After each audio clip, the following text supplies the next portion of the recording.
Good evening, I'm Dan Wolf. Thanks for joining us. This morning in Superior, firefighters spent 7 hours battling flames in sub-zero cold. Crews responded to the Wasabi restaurant on Tower Ave around 12:30 a.m. The fire wasn't out until about 7:30. Because of heavy smoke, drivers were asked to avoid the area entirely. The building is destroyed tonight. No serious injuries to report. The cause of the fire is under investigation. It was the second big fire Twin Ports crews have battled in frigid cold in the last 2 days. As Northern News Now's Larissa Millis reports, when the weather is like this, it makes firefighters' jobs that much more difficult and dangerous. Early morning fires in Duluth and Superior. One, a house fire Sunday morning in Lincoln Park. The other, Wasabi, a Superior restaurant, burned to the ground Monday morning.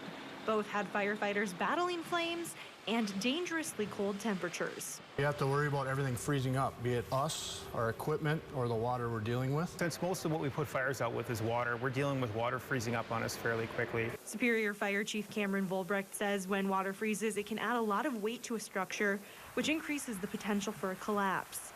So we really have to be cognizant of where that ice is building up on our buildings, where we're putting our firefighters on the scene to keep them safe from fighting the fire. Not only is freezing water on structures an added risk, but so is the danger of water freezing on responders. One thing we struggle with, especially once we go interior firefighting, is that they're going to get wet, both by sweat or from water from putting out the fires.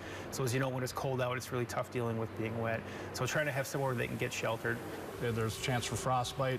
If our gloves get wet, hands get numb, dexterity goes down. Both Volbrecht and Captain Eric Thompson with DFD say something that can help minimize risk is cooperation from the public. We ask them when people see a fire scene, they avoid it, turn around, go a different direction. Don't drive over our hoses. Sometimes you drive over a hose, it'll cause it to burst. That can cause a dangerous situation on the other end of that hose for the firefighters there. So people just steer clear, and we appreciate that. Fighting fires and negative temperatures. In Duluth, Larissa Millis, Northern News Now.